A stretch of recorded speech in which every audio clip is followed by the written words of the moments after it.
Olá, e sejam todos muito bem-vindos a mais um Review Entusiasta e dessa vez com um carro um pouquinho diferente, mais clássico e menos NPC como a gente é acostumado aqui com o que eu já demonstrei e o que vai aparecer normalmente aqui no canal, pode ter certeza. Então, dessa vez a gente vai falar sobre o Chevrolet Kadett GSI ano 1994, a versão esportiva do modelo que contava com injeção eletrônica e que marcou o mercado nacional por ser um dos carros mais modernos que você podia comprar naquela época. E antes de começar o review, esse carro foi disponibilizado por um amigo meu, muito obrigado aí ao Fênix, que você provavelmente deve conhecer ele pelo nome se você já está no canal há um pouquinho mais de tempo, mas independente, se você que está assistindo aí quer dar uma força para quem ajuda o canal a ter esse tipo de conteúdo, eu vou deixar o Instagram desse carro na descrição do vídeo para vocês seguirem, é o @gsi.creta, que conta um pouco da história da restauração desse carro e provavelmente ele vai postar aí algumas coisas da atualização que esse carro vai receber, já que esse é um projetinho que será turbinado muito em breve, tá certo? Então é isso, desde já agradeço, se quiser ajudar um pouquinho mais o canal já deixa o like e agora vamos voltar pro review com um pouco de história. A história do Kadett é um pouco mais antiga do que você deve imaginar, tanto aqui no Brasil quanto principalmente no exterior, onde um modelo com esse nome foi lançado antes da Segunda Guerra Mundial em 1936. O modelo era muito mais avançado do que parece, já que a sua construção se assemelha muito mais aos monoblocos usados hoje em dia por praticamente qualquer carro que você vê na rua, do que o mais convencional chassi, né? Mas, como você deve imaginar, a produção do modelo parou em 1940 devido à guerra e voltou em 1947, mas nas mãos dos soviéticos, que requisitaram as ferramentas de produção do modelo como parte de um acordo de reparação da guerra, sendo que ele foi produzido até 1954. O nome Kadett voltaria a aparecer na linha da Opel somente em 1962. Ele foi desenvolvido para ser o anti-Volkswagen perfeito, já que o Fusca dominava o mercado de carros familiares pequenos e acessíveis naquela época. Já a segunda geração, ou o Kadett B, vinha em 1965, pouco tempo depois do Kadett A. Ele ficou maior e ganhou mais opções de motores, carrocerias, versões, além de aproveitar a baixa demanda do Fusca e o início lento dos seus novos concorrentes como o Golf e Escort. Com o sucesso do Kadett B, a GM teve uma grande ideia para reduzir custos de desenvolvimento e, obviamente, ter mais lucros. Eles começaram a produzir carros globais que receberiam poucas mudanças para cada mercado específico, e o Kadett C de 1973 foi pensado exatamente para isso. Conhecida como plataforma T, o Kadett recebeu diversos nomes e marcas diferentes ao redor do mundo, que no Brasil chegou como Chevrolet Chevette. Eu não vou entrar em detalhes nesse vídeo sobre essa geração, porque tem muita coisa para falar aqui, então o vídeo ficaria muito longo e também sairia do foco do vídeo, já que a geração do carro do vídeo é outra. Mas mesmo com o sucesso ao redor do mundo dessa geração, o problema era que em pouco tempo o modelo já estava ultrapassado devido ao seu uso da tração ainda na traseira. Isso ocupa muito espaço ali dentro do carro, também é menos eficiente. Então modelos como o Golf, o Civic e o Corolla, que já usavam um novo padrão da indústria de tração dianteira, que tornava os carros mais fácil de dirigir, mais fácil e barato de produzir, mais espaçoso por dentro, estava acabando com a venda desse carro. Então lá fora o Kadett D já aparecia em 1979 com as devidas atualizações necessárias para continuar competindo no segmento. E olha só, mesmo sendo menor do que a geração passada, ele tinha um entre-eixos maior e melhor aproveitamento do espaço interno, além de uma estrutura mais resistente.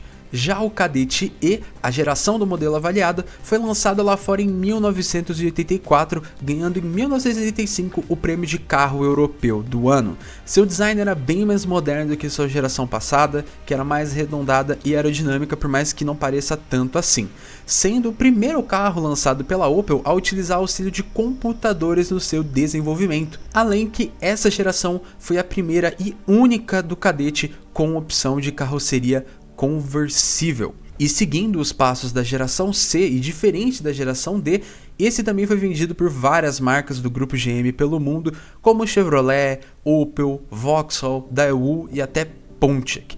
No Brasil, o modelo começou a ser vendido em 1989 na versão hatch e 1990 na sua versão perua, nomeada Ipanema, deixando de lado as versões sedã e van disponíveis na Europa. Seu lançamento foi um pulo de tecnologia para o mercado nacional. Ele era o primeiro carro produzido em série, com vidros colados, com opção de para-choque na cor do veículo e o melhor coeficiente aerodinâmico em 0,32, fazendo com que ele em 91 fosse eleito o carro do ano pela revista Auto Sport. No geral, suas versões eram bem comuns, porém algumas chamam a atenção até hoje, como a versão GS, que visualmente é bem parecida com a GSI avaliada no vídeo, com mais esportividade nos para-choques, um aerofólio, adesivos, uma faixa exclusiva preta no porta-malas entre as lanternas e escapamento com ponteira dupla. Outro chamativo é o raro opcional de suspensão traseira com bolsas de ar que poderiam ser ajustadas manualmente para nivelar a altura do veículo. Obviamente que ele não era esportivo somente no visual, a versão contava com um motor um pouco maior e mais potente, fazendo 0 a 100 por volta ali dos seus 11 a 12 segundos, mas que continuava com carburação, que só mudaria em 1991, onde o motor 2.0 receberia injeção eletrônica e obviamente um aumento de potência e o desejado I minúsculo no nome da versão, indicando a nova tecnologia, que aos poucos foram chegando as versões mais básicas, inicialmente com uma versão monoponto e posteriormente a versão multiponto. Lá fora também existiu a versão do GSI com cabeçote de 16 válvulas, que gerava 150 cavalos e chegava aos 100 km por hora em menos de 8 segundos. Além de um protótipo com tração nas 4 rodas, motor diferente com possibilidade de chegar aos 500 cavalos e body kit alargado, tudo isso para homologar um carro de rally do grupo B, que acabou sendo cancelado devido à categoria ter sido cancelada. Na Europa, o modelo ficou em linha até 1995 e foi substituído pelo Astra F, que é conhecido aqui como Astra belga, o que é meio bizarro, já que o nome Astra era usado pela divisão britânica da GM, a Vauxhall, na sua versão do Cadete regionalizada, mas reza a lenda que isso foi feito para padronizar os nomes dos modelos da Opel e da Vauxhall, onde todos terminariam com a letra A. Então a gente tem Corsa, Vectra, Ômega, Zafira, Meriva, então aparentemente esse era o motivo. Já aqui no Brasil, o modelo durou um pouquinho mais de tempo, ele teve um pequeno facelift em 96, teve uma atualização no motor em 97 e morreu em 98, tendo vendido mais de 450 mil unidades entre a sua versão hatch e perua, dando seu lugar às versões de entrada do Astra G, que viria a ser um dos modelos mais adorados da marca até hoje. E se você acha que a história do Cadete havia acabado, você se engana profundamente, já que uma versão da divisão coreana da GM, a Daewoo, vendeu o Cadete com outros nomes e com facelifts pesados durante os anos 2000 em mercados subdesenvolvidos, com o fim definitivo só em 2016 no Uzbequistão. Agora voltando ao assunto do vídeo, vamos começar a falar um pouco do design bem anos 90 do Cadete. E para você que adora zoar a Volkswagen por fazer todos os seus carros com o mesmo design, saiba que a Opel já fazia mais ou menos isso mesmo naquela época. Se você olhar a dianteira desse Cadete, do Ômega, do Monza, dá para perceber bastante similaridades no design, o que não é lá uma coisa tão ruim, já que todos esses carros são bem bonitos. Para a versão GS e GSI, temos esse para-choque bem mais interessante, bem mais esportivo e com um grande farol de milha, assim como as saídas de ar funcional no capô, emblema da Chevrolet em adesivo, que você pode falar que é um corte de custos ou que é uma redução de peso, assim como em um Porsche 911 GT3. Outro detalhe é essa peça que fica no limpador do para-brisa, que, segundo o dono, melhora em 0,01 o coeficiente aerodinâmico do modelo. Debaixo do capô a gente tem o famoso Família 2 de 2 litros, um comando no cabeçote, 8 válvulas, motor bem simples, porém extremamente robusto. Na época gerava 121 cavalos e 17,6 kg de torque na gasolina, sempre com câmbio manual de 5 marchas e peso de 1.100 kg. Obviamente que se tratando de um motor antigo, ele não é tão eficiente e muito menos econômico. mas ele é bem torcudo de baixa e é um motor muito bom para um projeto de preparação, que é exatamente o que vai acontecer nesse carro. Uma coisa que vale a pena comentar aqui é que, mesmo sendo um motor muito confiável e fácil de manter, essa injeção eletrônica é muito antiga, que usam peças que hoje em dia são muito raras e bem salgadas. Tanto é que o dono desse carro preferiu colocar uma Fueltech para não ter mais dor de cabeça, e provavelmente essa foi a melhor escolha possível. Outra coisa é que esse carro tem uma gama de tipos de alimentação durante a sua produção por aqui. Ele tem versões carburadas, versões monoponto e versões multiponto, que são as melhores, obviamente. E se você pegar os últimos cadetes produzidos ali por 1998, eles são atualizados para o motor do Astra, que aí é o melhor motor que já foi nesse carro, até melhor do que esse do GSI. Agora, passando para a lateral, também temos algumas diferenças das versões normais, com um pequeno adesivo alusivo à versão, um borrachão menor, retrovisores pintados na cor do carro e uma saia lateral. Já sobre o perfil, ele é bem bonito. Nessa época ainda era comum esse design meio coupé e essa traseira que acabava reta, esse estilo come-tail, come-back, bem abrupta, que melhorava ainda mais a aerodinâmica do modelo, mas que acabou caindo em desuso porque não era tão prático quanto um hatch convencional mais quadradão, porém que incrivelmente é a moda de agora, muito mais mal executada, mas ainda assim é a moda, né? Os SUVs ou crossovers coupé é praticamente a mesma ideia. Já a roda, mesmo sendo a versão esportiva, aqui só temos aro 14, que ainda assim já era maior do que a versão comum que usava aro 13 e com um design nada muito interessante, para falar bem a verdade. Agora, passando para a traseira, temos a continuação desse design agradável e bonito do carro. Temos um aerofólio, lanternas que parecem normais, mas são diferentes da versão convencional, que são um pouco mais escurecidas por conta dessas linhas. Não temos a faixa preta, como eu disse, isso é exclusivo para o modelo GS, que é o esportivo carburado, e obviamente que a gente tem o para-choque mais esportivo e interessante, que contava também com o farol de neblina. O porta-malas, por sua vez, é muito bom, conta com 390 litros e é todo bem acabado. Com certeza é mais do que o suficiente, levando em consideração que esse carro não é tão familiar assim, já que esse era o papel da Ipanema, que vai ser ainda maior o porta-mala. E para mostrar para vocês que esse carro não é tão familiar assim, vamos falar sobre o banco traseiro, que é até fácil de entrar, mesmo se tratando de um carro duas portas, porém não é tão espaçoso assim. O forro do teto está um pouco descolado, então pode parecer que eu estou com a cabeça encostando no teto, mas na verdade a gente ainda tinha uns 2 dedos de espaço. Obviamente que isso não é uma tarefa muito difícil para mim com os meus 1,70 m, mas ainda assim eu esperava um espaço bem pior. Já para as pernas, com o banco regulado para mim, também dava para ficar ali tranquilamente, porém uma pessoa maior sentada ali na frente com certeza ia fazer a experiência nesse banco traseiro ser bem miserável. Para finalizar, o banco traseiro não conta com apoio de cabeça, o acabamento lateral é todo um plástico mais ruinzinho, diferente da porta dianteira, e óbvio, como um bom carro anos 80 e 90, temos cinzeiro para as crianças.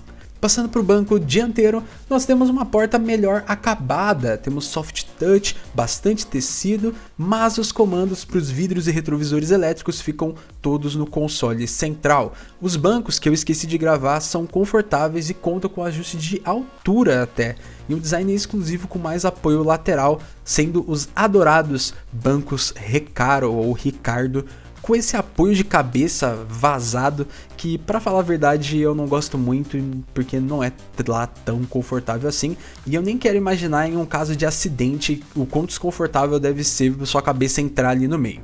Independente, o painel tem um design bem retão nessa versão. O acabamento ele não é tão bom quanto na porta e no geral é bem padrão para a época. Onde as coisas mudam um pouco são nos controles em volta do painel de instrumentos, mas que também não é nada insanamente fora da curva. O Uno tinha uma coisa até bem parecida. Mas o que era bastante avançado para a época era o painel de instrumentos digital, com informações como nível do óleo, tensão da bateria, temperatura do arrefecimento, nível de combustível, velocidade e conta-giros, sendo que esses dois últimos não estavam funcionando 100% nesse modelo avaliado por conta da injeção programável. Outra parte avançada desse interior é esse reloginho digital, que fica no meio do painel e obviamente te lembra que você não se esforçou o suficiente para comprar um carro com um relógio analógico. Mas além das horas, ele também serve como computador de bordo, que mostra detalhes como consumo, autonomia, velocidade média, temperatura externa, que também era uma coisa inimaginável para um carro no Brasil. O espaço, que eu também esqueci de gravar, é pouca coisa melhor do que o traseiro. Lembrar que esse carro ele tem teto solar, que rouba um pouquinho ali do espaço para a cabeça, que, falando nele, tem funcionamento à manivela, que é menos conveniente e impressionante do que um eletrônico, mas é menos uma coisa para quebrar ao mesmo tempo. O quebra-sol ele é bem simples e só conta com o espelho no do passageiro, e o volante, por mais que diferente das versões mais simples e com ajuste de altura, não tem um visual tão marcante quanto os seus concorrentes, né? Se for ver o volante do XR3 ou o volante do Gol GTI, eles eram bem mais legais do que esse volante que eles colocaram no Kadett. Sendo que as versões mais antigas desse carro têm um volante bem mais legal, na minha opinião. Então agora vamos para a parte de dirigibilidade da avaliação, onde eu me impressionei primeiramente com a suspensão. Você sente que o carro ele é bem estável, ele é bem baixo, e mesmo ela sendo meio durinha, ela ainda assim é bem confortável. Um bom balanço aí para um carro de proposta mais esportiva. Segundo o próprio dono, ela não é diferente das outras versões. Então eu imagino aí que mesmo que você pegue um carro normal, você ainda assim vai ter uma boa dinâmica, uma boa suspensão. O torque em baixa é bem legal. Você não precisa ficar reduzindo marcha para ganhar uma velocidade considerável, até porque as marchas também são bem curtas. Então, por mais que não seja nada impressionante a aceleração desse carro, comparando com carros mais modernos, ele ainda assim é bem interessante e divertido. Sobre o consumo, na ficha diz que ele faz ali por volta de 8,4 km por litro na cidade e 13 na estrada, sempre com gasolina. Já o dono falou que se andar bem na boa, você chega ali nos 8. Mas dada a fama de beberrão desses motores Família 1 e Família 2, eu estaria ali mais imaginando que você vai fazer por volta de uns 7. Obviamente que na cidade, na estrada, eu acho que você até consegue chegar nesses 13 ali, fazer mais de 10 tranquilamente. O que, assim, não é tão ruim levando em consideração a idade do carro e também a proposta. Outra coisa que chama a atenção foi a falta de barulhos internos. Se você entra em qualquer, entre aspas, plastimóvel moderno, ia estar com barulho em um monte de lugar. Meu pai tirou 0 km, um Uno 2012, e eu lembro daquele carro cheio de barulho interno. Esse carro é 1994 e não tem quase nada de barulho interno, mostrando aí a qualidade do carro, tanto dos materiais quanto da qualidade construtiva dele. Também a gente tem uma direção hidráulica, obviamente, que não é muito pesada. Por exemplo, o meu Clio tinha uma direção mais pesada do que a desse carro, uma embreagem que era extremamente fácil de se usar, e o câmbio tinha engates curtos, né, quando você vai ali para frente e para trás, não é muito longo, como por exemplo também era no meu Clio, porém eu achei bem impreciso, né, você consegue ali fazer um movimento rápido, porém se você não está acostumado, como foi o meu caso, você não acerta o lugar certinho para a marcha entrar. Isso acabou atrapalhando o teste de 0 a 100, mas também tem outras coisas que eu vou falar antes, só fiquem aí com os números que eu consegui tirar desse carro. Tá galera, vamos lá, vamos tentar fazer um 0 a 100 aqui com o Kadett 2.0 GSI. O dono falou que o velocímetro aqui está errado, então a gente vai levar em consideração o velocímetro que ele tem ali no celular dele, tá bom? Ele vai falar quando der 100, então bora lá. Vai.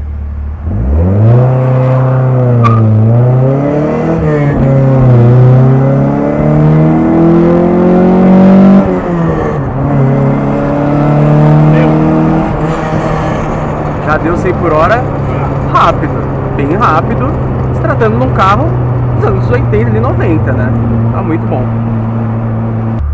Então vamos lá, o dono aqui quer fazer um 0 a 100, vamos ver o que ele consegue aqui. Espero que vocês estejam vendo aqui o celular.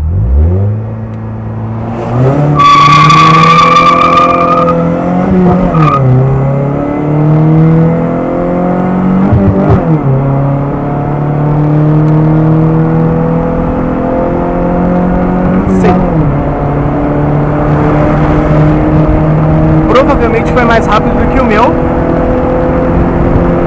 Aqui eu acho que já não compensa mais mostrar, né, meus amigos? E anda legal.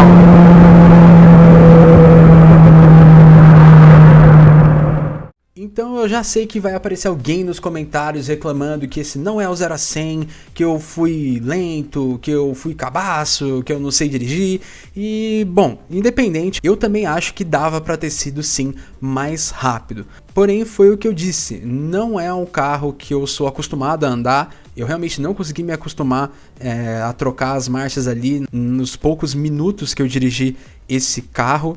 Além que não dá para ter tanta precisão, já que o painel não mostrava o conta-giros, então eu não sabia até onde eu podia chegar com a rotação do carro, e também não mostra a velocidade, então eu não tenho 100% de certeza quando o carro bateu 100 km por hora. Independente, foi ok, 10 segundos para um carro dessa época, tá mais que bom tamanho. Então, por mais que não seja um valor impressionante, nossa senhora, como o Kadett GSI é rápido, é um carro atemporal, já que se você for comparar hoje com um carro 1.0 turbo, esse carro tomaria benga, né?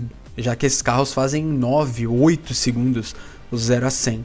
Mas ainda assim, eu não acho que há um valor ruim aí, tá por volta desses 10 segundos, e também não acho que foi de todo ruim quando a gente leva em consideração a idade do projeto, né? A idade do motor e tudo isso. Eu acho que ainda assim 10 segundos tá de ótimo tamanho. Então, tirando isso do caminho e também já tendo falado tudo que eu queria sobre o carro, vamos responder a pergunta padrão do Review Entusiasta: vale a pena ou não ter um Kadett? E para ser bem direto com vocês, eu diria que sim, vale a pena. A versão GSI e até a GS são clássicas, marcantes e ainda não caiu totalmente na mão dos antigos oportunistas como o Gol GTI. Então ainda dá tempo para você pegar um carro desse em um preço razoável e ter como um projetinho de clássico na garagem. Agora, obviamente que se você está buscando um carro mais para usar no dia a dia, é melhor você não ir nessas versões esportivas, até porque as peças de acabamento ali são mais raras e mais caras, além que aí essa versão GSI também tem esse problema na injeção, não é bem um problema, né? Mas são peças raras e caras que provavelmente você não está esperando para um motor família 2. Então, para esse caso, as melhores opções são as versões com motor 2.0 e injeção multiponto. Vai ser um carro bem robusto, bem confortável, potente e com uma ótima base para um projetinho no futuro. Obviamente que não vai ser um carro econômico ou moderno, tão seguro, mas pelo preço eu acho sim que é uma opção bem justa. Onde dá para voltar? Nossa, um Corvette. Então galera, é isso aí mesmo, muito obrigado por ter assistido o vídeo até aqui. Mais uma vez agradeço ao Fênix por disponibilizar o carro para eu fazer a gravação. Também queria pedir desculpas pelos problemas desse vídeo de hoje. Eu não gostei do ângulo que a câmera ficou e eu também esqueci aí de gravar algumas partes do vídeo. Mas independente, saibam que eu comprei uma câmera nova, então o próximo vídeo já vai ser com uma qualidade melhorada e também espero que com um ângulo melhor aí para vocês assistirem quando eu tô dirigindo o carro. Mas no geral é isso, gente. Muito obrigado por ter assistido o vídeo até aqui. Se você gostou, deixa o seu like. Se você gostou demais, cara, se inscreve e compartilha com seus amigos. Se você não gostou, comente porque pra sempre estar melhorando a qualidade do canal. E galera, é isso aí mesmo. Muito obrigado e eu fui.